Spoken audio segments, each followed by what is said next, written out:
Thank you, sir, for enlightening us with ease of doing exports, the imports, and explaining the entire process through the video of applications. Also throwing light upon the foreign trade policies. I request Shri Sudhir Kanchetti, Senior Branch Manager, Andhra Bank, Visakhapatnam, to address the audience.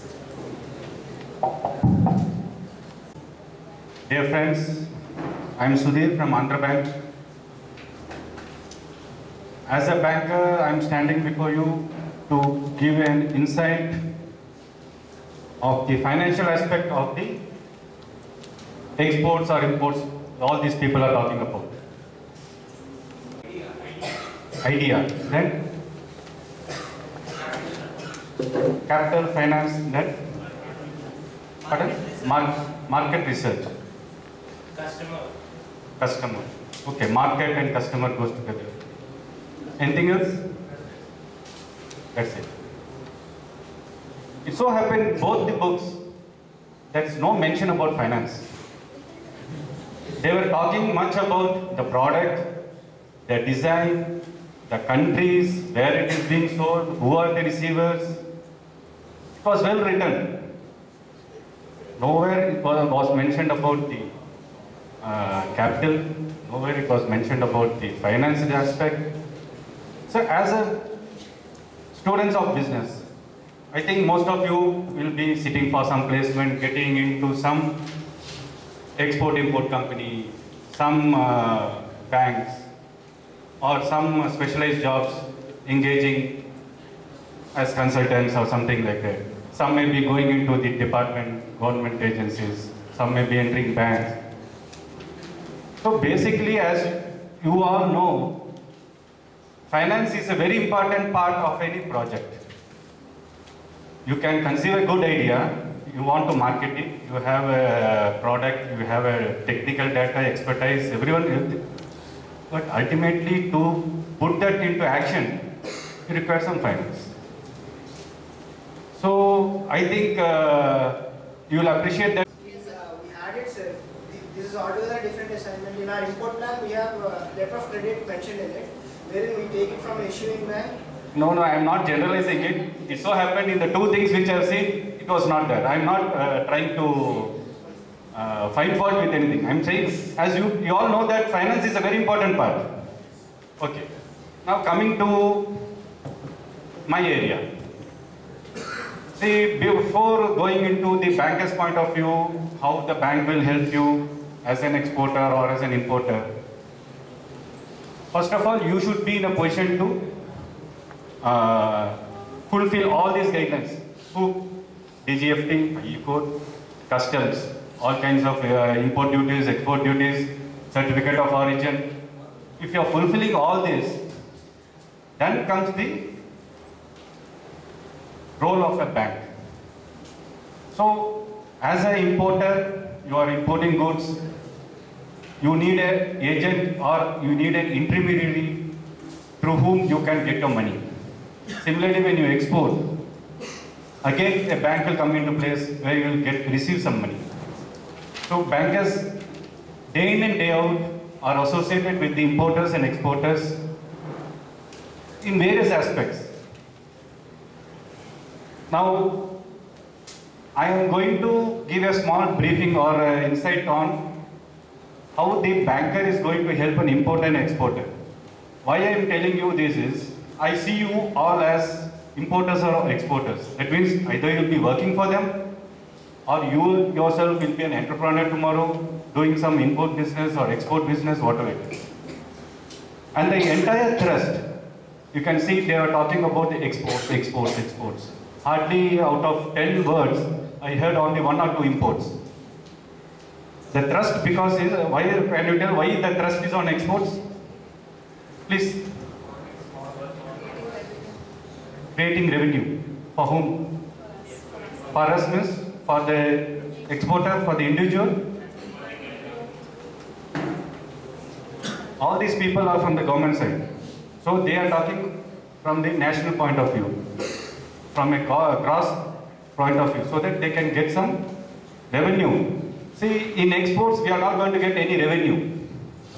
In export, what we are going to get is foreign exchange.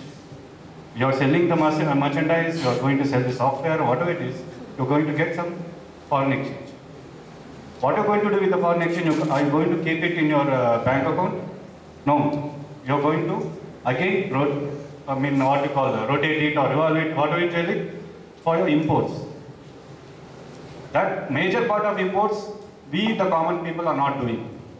Can you name two major imports that is happening in India? Oil. Oil or sunflower oil? Crude oil. Okay. So that no common man is going to import. One. Next. Coal. Okay. Now before going into the trade finance aspect, we call it trade finance because it is international trade, either import or export. I'm going to divide the module into two aspects. One that will be useful for an exporter and another that will be useful for an importer. Before going into that, these are the few policies or laws that will be governing them. Few of these were already dealt by this gentleman. One is the Gsib policy. Another is the Gsib policy was dealt. Others are, to some extent, I will throw some light. FEMA. Can you give what is the expansion for FEMA? Foreign Exchange Management Act. Can you tell when this came into force? 1999. 1999, the act was passed. Okay. Before that, what was there? What does it mean, FERA means?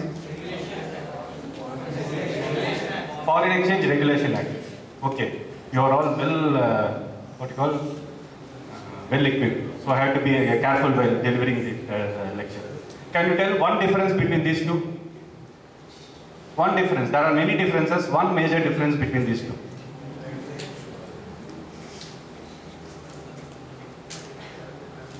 So you have the information. This FEMA was formulated by scrapping FERA. Why?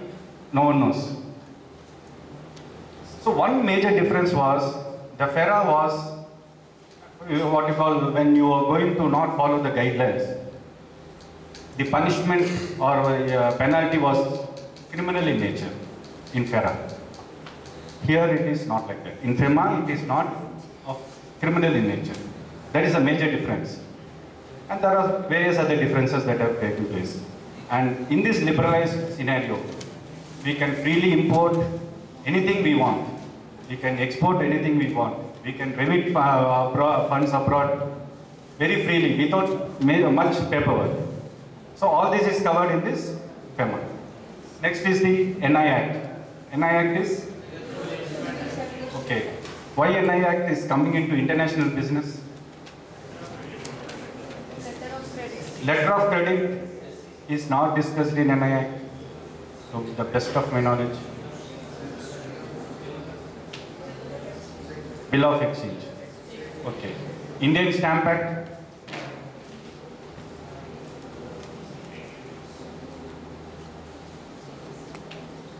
Same for the bill of exchange. Sometimes we need to pay some stamp duties. Okay. For various documentations, we have to adhere to the Stamp Act. Next is the exempt policy, which is already dealt with. Next, RBI guidelines. Reserve Bank of India is the controlling authority. See, for imports or exports, there are various agencies which are doing. As far as finance part is concerned, RBI is the monitoring authority or regulating authority for banks. And next is the FEDI. Have you heard of the word FEDI? Students of international business, at least you should be familiar with this word. FEDI represents Foreign Exchange Dealers Association of India. Okay? Now, who is conducting this seminar? DGFT. But FIO. What's the expression for FIO? Federation of Indian Exports. You've seen this and reading. Excellent. So as I told you, I'll be dealing class in two ways. One is the export part. assuming that you have taken care of the capital requirement, you have taken care of the finance requirement, your financial aspects of your project. Now, we'll assume that you have gone in for the exports. From bank point of view, what is it you're going to get? How you're going to get the support from the bank? One is the export credit is available both in Indian rupees and also in foreign currency. Why Indian rupees, why foreign currency? I don't want to go into that. It is a little lengthy issue. First, I will tell one type of export credit available to the exporters is the pre-shipment credit or the packing credit. The second type is the post-shipment credit. Can you distinguish or can you tell one difference between these two? See, I am not expecting you to know this, but I am only just raising this question so that from your answer I can elaborate more on that. I will just tell in layman's language. I am not going to go into the technicalities. Please, quick. Can you throw some light based on the word there? Pre-shipment credit, post-shipment credit. Using that word, can you tell something about that? Before the shipment and after the shipment. So as an exporter, you are going to sell the goods. You are going to sell the goods from India. Let it be in physical form or a software form, whatever it is. You are going to send it. So before shipment, you can avail some credit facility from a bank. That is called a pre-shipment credit. Another word used is packing credit. Once the shipment is done, the goods have left India. Following all the formalities of customs, DGFT, SEZ, everything is over. Goods have gone. Still, bank can support you. That is the post-shipment credit. So, what is pre-shipment finance? I just given a very briefing. So, General Agreement of Trade and Services. It is DGFT. The latest policy has already come. They are covering the various big list of goods which are eligible to be exported. They have given some ITHS code numbers. Following that, you can export the goods. For exporting the goods, first of all, you need to manufacture it. You need to procure the goods. For procuring the goods, we can avail finance from the bank. That is, for purchasing the raw material, for processing the raw material, employing some labor, bringing out the finished product, packing it, up to that stage, you can avail a finance from the bank. That is called the pre-shipment finance. Okay? This period of packing credit or pre-shipment finance depends upon case to case. I want to manufacture and export a jewelry, one necklace. How long will it take?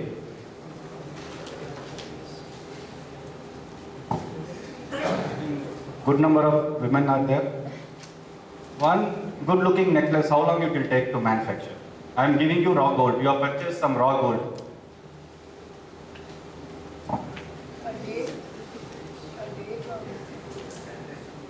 Not a day. Say we can say 5 days, 1 week. That's all. The jewelry is finished. We can export it. So, for that 1 week or for that 10 days, whatever it is, you can avail a credit. Whereas you are going to manufacture a machinery. You have to assemble a machinery. Will it happen in 1 week? It may go even up to 1 month, 2 months, 6 months. So, depending upon the individual case-to-case basis, we can avail finance from the banks. Next.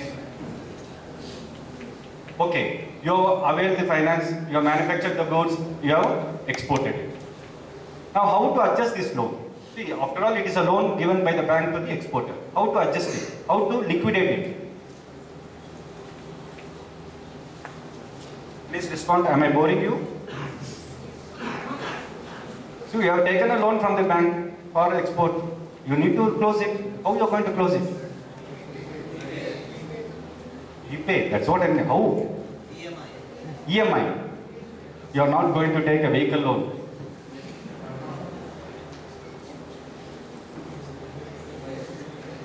See, what is the very purpose of taking this loan? For export. You have taken this loan for doing some process and exporting the goods. So you need to repay the loan from what? Realization. From the realization of that export. This export, these goods which have gone abroad, you have to encash it. You have to get the cash from them. Using this cash, you have to adjust this pre-shipment finance. Are you getting it? Okay. Now, in the present market scenario, once I am selling a goods, are you able to realize it immediately? I send the shipment, the next day is the amount coming to your bank account? That is not the prevailing scenario. It may take 1 month, it may take 3 months, it may take 6 months, depending upon the market demand, depending upon the acceptability of the product. Various factors are the guiding principles for realization of an export. So if that is the case, what is required is a post-shipment finance. That means, why you are categorizing it as a post-shipment finance? Instead of keeping it as a pre-shipment finance, why you are going to categorize it as a post-shipment finance? You may not know that pre-shipment finance, the underlying security, see from the banker's point of view, whenever we finance, we see what is the security available to the bank. I cannot give you my amount and I cannot be quiet. I have to see what is the goods are lying there. So in the pre-shipment finance, there are physical goods there. I can come and inspect. Once the goods have left the country, there is no goods available for that finance. So you have to change the nomenclature. So once you are exporting it, what are the documents that are getting generated? Can you tell?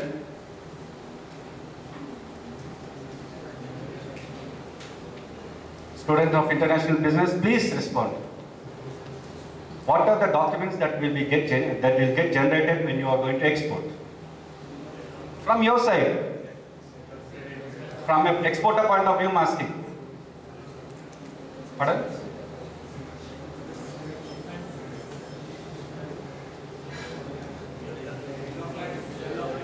Bill of lading, fine. Letter of credit, no. Packing? Packing list?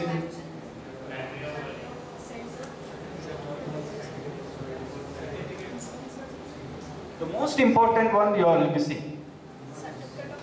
Certificate of origin. Invoice. First of all, you have to bill him, no? You have to raise an invoice. That is the primary document. Then the bill of lading, that is the transport document. Then the certificate of origin, packing list, insurance. We can have a number of documents as per the requirement. So, once the goods have left the country, you are left with these papers only, especially the bill of lading, which shows the title of goods, then the invoice and other things. So, from the bank's point of view, because there is no physical goods available as a security, they ask you to convert that packing credit into post-shipment finance. That is, it's called a bill discounting finance. This set of bills, along with the bill of exchange, is discounted depending upon the tenor of the bill, and the packing credit is adjusted. You get it? So, this is a post-shipment finance.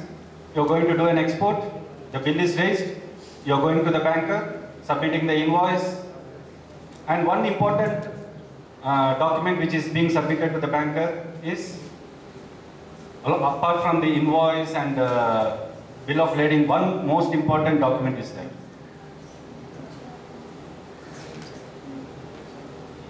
Proof of your export.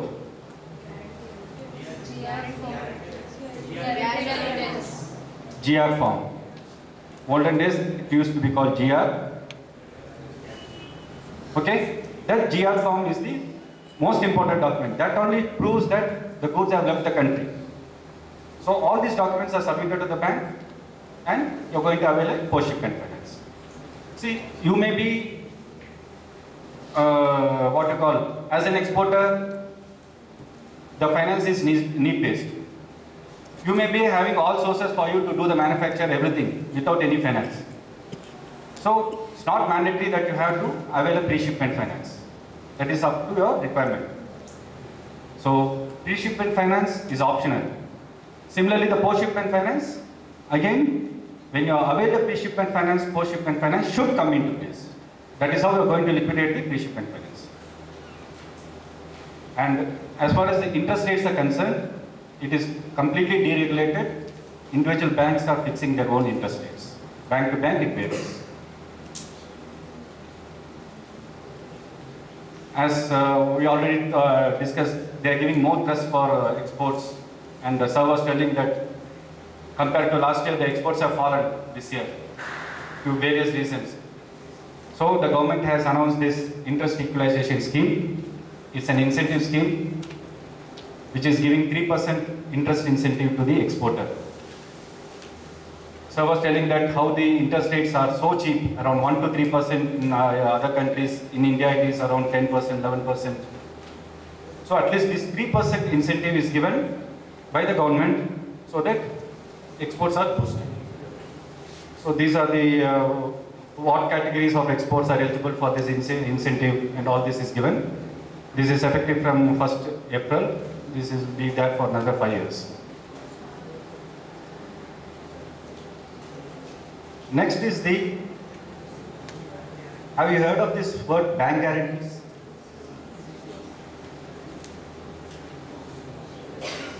Anyone? No. Okay. To be very brief, bank guarantee is some kind of instrument a bank is offering to secure your interest. See, in layman's language, you will, while taking a loan, you will be asking your friend to sign. Surety they call it. Similar to that, you are going to, for doing an export, you need some amount. Instead of taking a bank finance, that purchaser abroad, he is ready to give you some amount as an advance. But he may not believe you. He is sending the funds from abroad. You may siphon off the funds without making the export. So he will be asking for a bank guarantee, advance payment guarantee. So for the advance received by this exporter, you may have to give a bank guarantee to that buyer. So like this, banks can support you in many forms: pre-shipment finance, post-shipment finance, bid bond guarantees, performance guarantees to participate in tenders. See, exports, merchandise exports takes place. When you identify a customer there, you can export. When you want to do some project exports, you are going to, just like participating in some tender here in India, we can participate in tenders abroad also and do some project exports. For that, you need to pay a security deposit called bid money. For that, we can give guarantees, bid money guarantee. For executing the product, those companies may insist on some bank guarantees. That is called performance guarantees. So, from banker's point of view, we can support you in many ways. Pre-shipment level, post-shipment level, bank guarantee level, executing the projects, everywhere. What is all required is some amount of interest from your side. Interest from your side in financial terms. So we call it margin. So when you're going to do an export for, say, 100 crores, or say, no, don't take such big figure, say 1 lakh rupees, one item. We expect that you contribute some 10% or 5% or 20% in that export. Rest we can finance. That only ensures that you're also interested in that export. If you're going to finance 100%, you don't have any interest in the transaction. Okay? Having said about the exports, there is another segment, the imports, where banks again support the importers. So, from bankers' point of view, we don't distinguish or we don't segregate, we don't say we encourage only exporters, we don't encourage imports. All that is not said. Bankers do business. If an exporter comes, we finance him. If an importer comes, we finance him however is required. So even an importer can avail banking facility, take bank's assistance in making some imports. So for making an export, there is something called, you have to procure the goods, manufacture, process, sell, everything. For that you require funds. For importing, why you require funds? First of all, why you require bank's assistance for import? Please spell out. To pay the amount.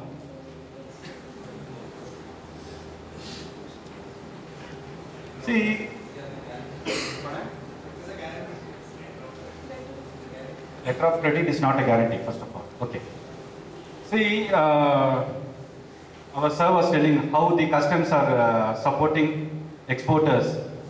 If they are going to import something, they are going to give some duty exemption. If you are going to fulfill the exports, they are going to give duty exemption for the imports they are making. So, from the government point of view, they are giving such support.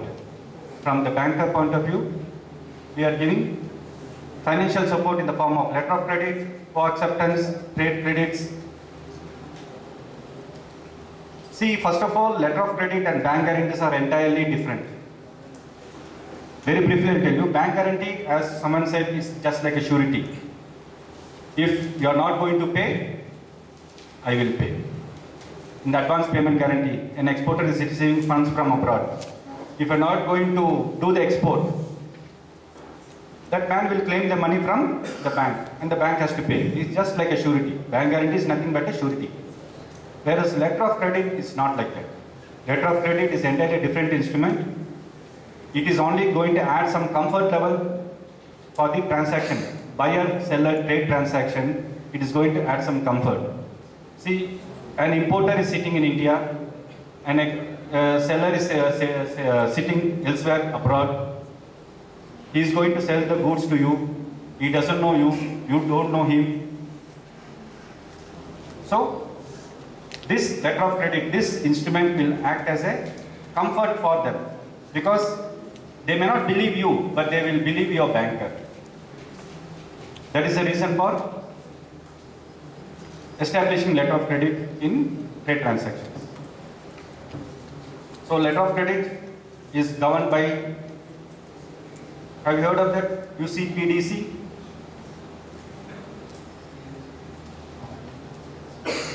Related to your group only.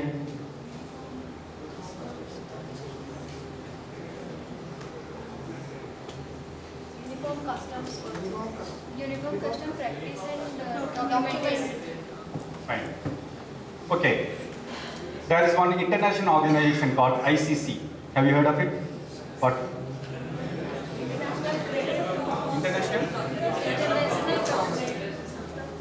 International Commerce. What is it?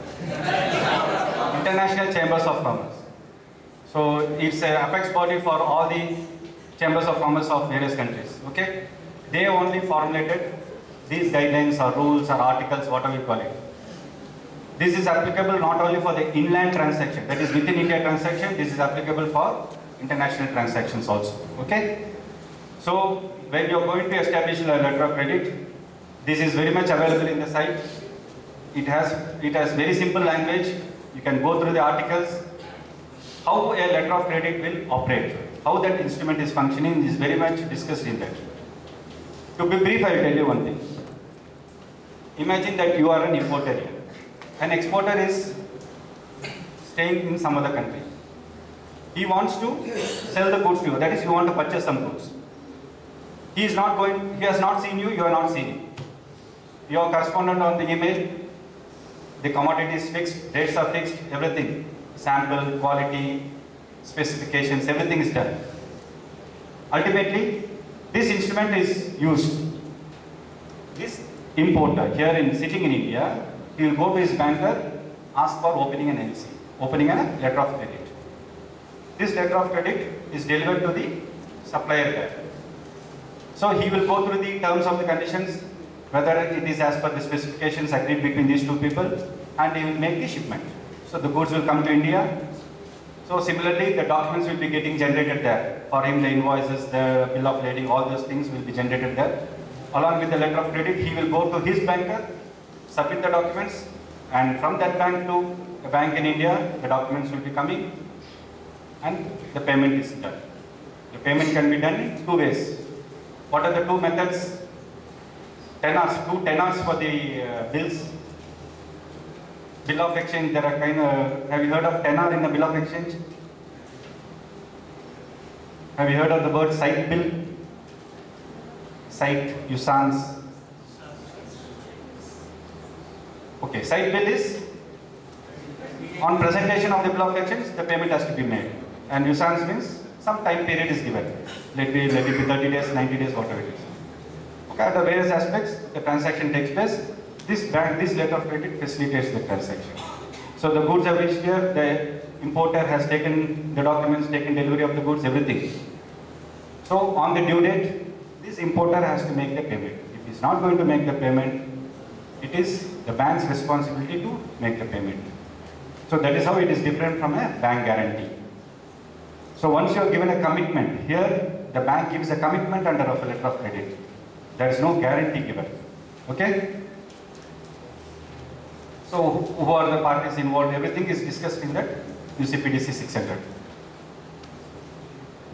And the final thing is the trade credits. As I told, RBI is the regulatory body for all the trade finances.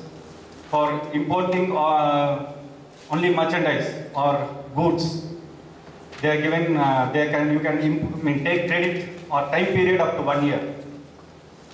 And for import of capital equipment, machineries, you can take time period up to 5 years. That is the time period given. See, why all this time period is given? See, in export, there is an obligation. You are sending the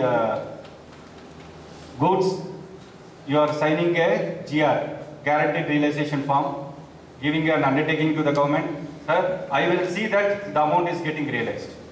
Fine. In import, the goods have reached you. Why this stipulation that within 1 year you have to, beyond 1 year you cannot take the credit, beyond 5 years for capital equipment you should not take the credit? Why? You can give indefinite period. If that supplier is ready to give even 10 years time, you can have. Why the government has stipulated such a condition?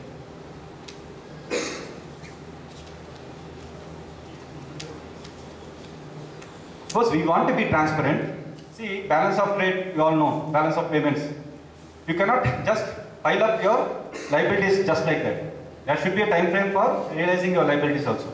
So that is the reason, just as you are making giving a GR, here also time frame is given for making the payments. Okay? And various criteria are there how to avail these trade credits.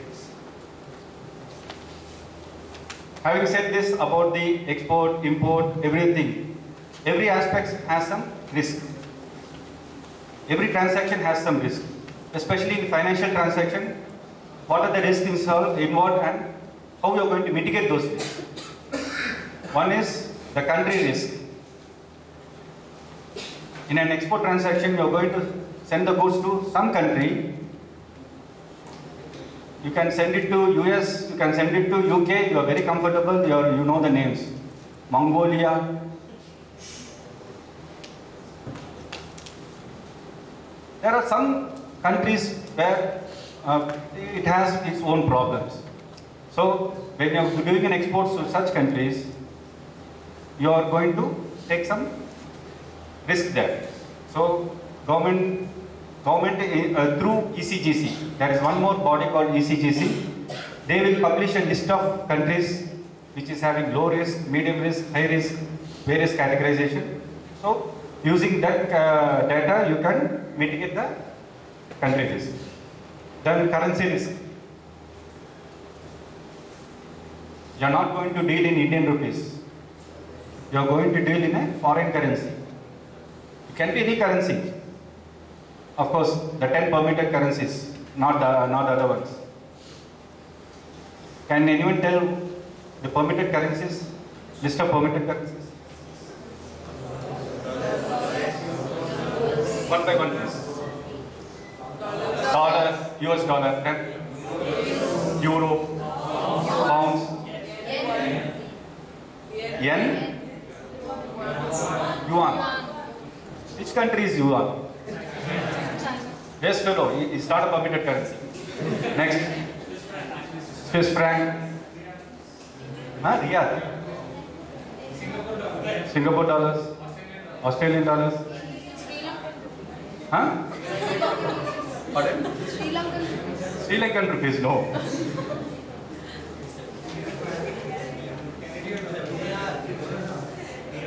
Canadian dollars, Swedish krona. Okay? So these are the 10 permitted currencies in which you can transact. Okay? Not in yuan. China may be a biggest player in the world. Still, its currency is not permitted. Okay? Then credit risk. From the banker's point of view, how I'm going to finance? I'm going to select the correct exporter and finance. Next is counterparty risk. Counterparty means for an exporter, that country person is an importer. If he is an importer, that party is an exporter. So when you're doing an export especially, you have to realize the payment. If he is not going to make the payment, so there also a risk is involved. Exchange risk. What exchange? Stock exchange? Foreign exchange risk. What is the risk there in foreign exchange?